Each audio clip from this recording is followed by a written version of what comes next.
suffer from back pain that holds you back from being all that you can be?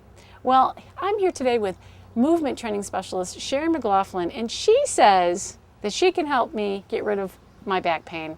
I don't believe it, Sherry, but I'm here to find out. So tell me why you think this. Well, did you know that 99.9% of the time when you have back pain, the problem really isn't in your back? The low back is a very small part of the spine, Wow. and many times when you have low back pain, it's because the parts above and below aren't moving correctly, namely your thoracic spine and your hips.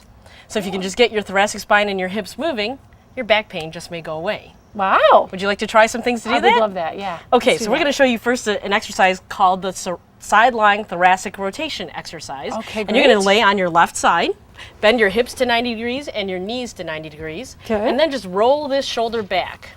Roll it Okay. back. Now normally that should just be able to melt to the floor. Oh.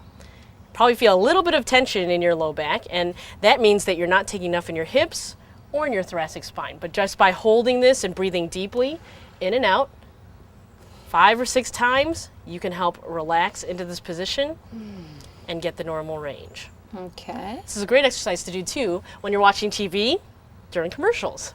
And we should Sure. go ahead and try the other side as well.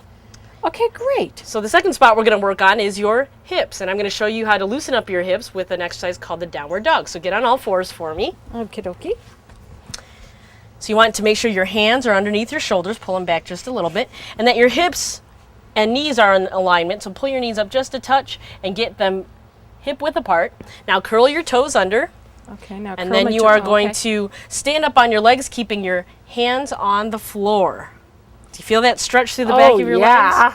Let your head hang, and now you're going to take deep breaths through your nose, 3 seconds in, 3 seconds out. With every inhale, you're going to lower your heels towards the floor as much as you can.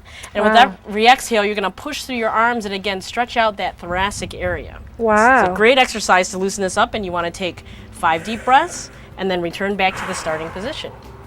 So how many times a week should I do that for? Well, you can take a couple minutes every day and do them every day. Every day would be great.